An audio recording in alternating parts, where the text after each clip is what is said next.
Baiklah, perkenalkan nama saya Jeremia Ridhanolaku. Di sini saya akan menjelaskan sedikit ringkasan dari materi forward and backward chaining pada materi 5. Yang pertama di sini untuk mekanisme dasar inferensi. Nah, inferensi adalah proses di mana sistem pakar mencapai kesimpulan. Ini didasarkan pada aturan if then. Nah, kemudian ilustrasi atau contoh aturan if then seperti fakta lah A is X, kemudian aturan if A is X then B is Y. Kemudian untuk siklus inferensi itu yang pertama ada match atau mencocokkan fakta dalam database dengan kondisi aturan di knowledge base. Kemudian untuk fire yang kedua, menerapkan aturan yang cocok untuk menghasilkan fakta baru atau mencapai tujuan. Nah, kemudian ada forward chaining. Nah, pada forward chaining ada beberapa poin utama yang saya telah rangkum, yaitu yang pertama mulai dengan fakta yang diketahui, kemudian yang kedua bergerak maju dari fakta ke kesimpulan atau data driven, kemudian yang ketiga match fakta di database dengan premis aturan di knowledge base, kemudian yang terakhir yaitu fire, aturan yang cocok untuk menambahkan fakta baru ke database. Kemudian pada forward chaining memiliki keuntungan dan juga kekurangan. Nah, pada keuntungannya yang pertama, bekerja baik ketika masalah secara alami dimulai dengan pengumpulan informasi atau data. Kemudian cocok untuk masalah perencanaan atau planning, kontrol, dan pemantauan ataupun monitoring. Nah, sedangkan kekurangannya yaitu yang pertama sulit mengenali bukti mana yang lebih penting. Kemudian yang kedua mungkin mengajukan pertanyaan yang tidak relevan. Kemudian contoh forward chaining yaitu pada fakta awal atau pada database painted temperature sama dengan 102, kemudian painted basic for 2 months, kemudian painted hazard thought. Nah, kemudian untuk siklus inferensi pada cycle pertama itu one cycle, rule 2 true, consider painted has a paper. Kemudian cycle 2 rule 3 true, consider material infection. Kemudian cycle 3 rule 1 true, consider painted has thought. Kemudian untuk aturan knowledge base itu yang pertama rule 2, if painted temperature lebih dari 100 atau 100 then painted has a fever. Kemudian yang kedua yaitu rule 3, if painted has been sick over a month and painted has a fever then we suspect a bacterial infection.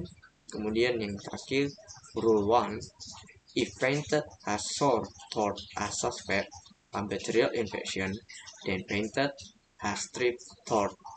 Nah, kemudian yang berikutnya yaitu backward chaining. Nah, pada backward chaining memiliki beberapa poin penting utama, yaitu yang pertama didorong oleh tujuan atau goal driven, kemudian yang kedua mencoba membuktikan tujuan tertentu, yang ketiga bekerja mundur dari kesimpulan atau tujuan dan mencoba mencapai serangkaian kondisi yang menetapkan kesimpulan itu, kemudian yang keempat dimulai dengan tujuan lalu menetapkan serangkaian sub tujuan. Nah, dan yang terakhir berlanjut hingga tujuan terbukti atau tidak terbukti maupun tidak ada kecocokan lagi. Nah, kemudian keuntungan dan kekurangannya. Pada keuntungannya yang pertama tetap fokus pada tujuan, kemudian menghasilkan serangkaian pertanyaan yang relevan, dan yang terakhir baik untuk diagnosis. Sedangkan kekurangannya yaitu akan terus mengikuti satu alur pemikiran meskipun seharusnya sudah berubah atau beralih. Nah, kemudian ada teknik pencarian atau search technique. Nah, karena adanya kedua metode yaitu forward dan backward chaining, dikembangkan beberapa teknik pencarian lagi, yaitu yang pertama ada deep first search, kemudian breadth first search, kemudian best first search.